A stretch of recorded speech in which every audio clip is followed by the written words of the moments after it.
এসময়ত এখন গাঁৱত দুজন নলে গলে লগা বন্ধু আছিল।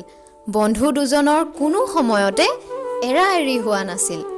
এদিনাখন সিহঁতে চহৰ ফুৰিবলৈ বুলি হাবিতলীয়া বাট এটাৰে বাট পোনালে। কিছু দূৰ যোৱাৰ পিছতে সিহঁতে ভয়ংকৰ জীৱ-জন্তুবোৰৰ মাত শুনিবলৈ পালে। সিহঁত ভয়তে পিপুৱা লাগিল। তাৰ পিছত প্ৰথম বন্ধুজনে ক'লে, বন্ধু, এৰা এৰি নহবা, কিন্তু আমি দুজন যদিহে লগ হৈ থাকো তেতিয়াহ'লে বিপদ কেতিয়াও নাহে, কাৰণ একতাই পৰম বল। ইয়াৰ উত্তৰত দ্বিতীয় বন্ধুজনে প্ৰথম বন্ধুজনৰ কথাত সন্মতি প্ৰদান কৰিলে। কিছু দূৰ যোৱাৰ পিছতে এটা প্ৰকাণ্ড ভালুক সিহঁতৰ ৰাস্তাটোৰে আহি থকা দেখিবলৈ পালে।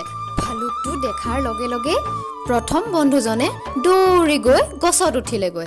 দ্বিতীয় বন্ধুজনেতো গছত উঠিব নাজানে, সেইকাৰণে সি প্ৰথম বন্ধুজনক বাৰে বাৰে গছত নুঠিবলৈ অনুৰোধ কৰিলে আৰু ক'লে, তেনেকৈ মোক অকলে এৰি থৈ নাযাবা বন্ধু, মই মহা বিপদত পৰিম। তেতিয়া প্ৰথম বন্ধুজনে অনুৰোধ ৰক্ষা নকৰিলে আৰু ক'লে, বন্ধু, মই গছত উঠিলো, তুমি যি কৰা তাকেই কৰা। দ্বিতীয় বন্ধুজনে ভাবিলে, ভালুকেতো মৰা বস্তু নাখায়, গতিকে মই মাটিতে শুই দিওঁ, ভালুকটোৱে মই মৰা বুলি ভাবি এৰি থৈ যাব। আৰু সেই বন্ধুজনে তাকেই কৰিলে। ভালুকটোৱে বাৰে বাৰে আহি শুঙি শুঙি চালে আহি আৰু মৃত বুলি ভাবি এৰি থৈ গ'ল।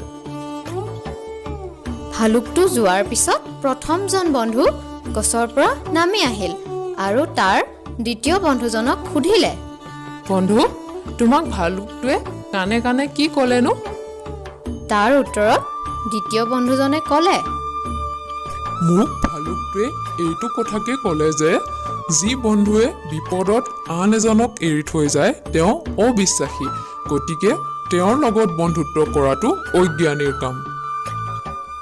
ইয়াকে কৈ দ্বিতীয় বন্ধুজনে লগে লগে প্ৰথম বন্ধুজনৰ পৰা সংগ ত্যাগ কৰি ঘৰমুৱা হ'ল।